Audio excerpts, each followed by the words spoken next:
Pria yang dicap sebagai penjajah ini justru menyelamatkan naskah kuno yang berisi sejarah kerajaan Majapahit. Ini kisah Jan Laurens Andries Brandes.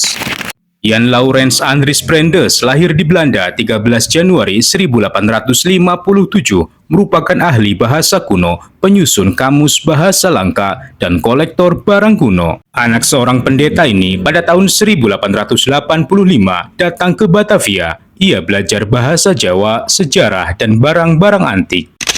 Pada saat ekspedisi penaklukan Lombok oleh tentara Kenil, Brandes ikut serta dan tiba sebelum 15 November 1894. Pada saat pasukan Kenil bertempur menaklukkan wilayah-wilayah jajahan, Brandes sibuk menyelamatkan lontar-lontar naskah kuno. Di antara naskah-naskah kuno tersebutlah Negara Kertagama milik Empu Prapanca. Bagian kitab Negara Kertagama ini bercerita tentang daerah Majapahit, ditulis pada masa pemerintahan Raja Hayam Wuruk. Naskah yang ditemukan di Lombok ini merupakan 5 naskah yang terpisah, di mana keempat yang lainnya berada di Bali, ditemukan di daerah Karangasem, Klungkung, dan Geria. Dan ketika disatukan menjadi kitab Negara Kertagama karya Empu Prapanca yang berisi 98 pupuh atau syair. Dan di Lombok ini naskah tersebut disimpan dalam sebuah tempat yang di bumi hanguskan dalam sebuah pertempuran. Konon keberadaan naskah kuno di Lombok ini telah berpindah dari Jawa Timur, pindah ke Bali,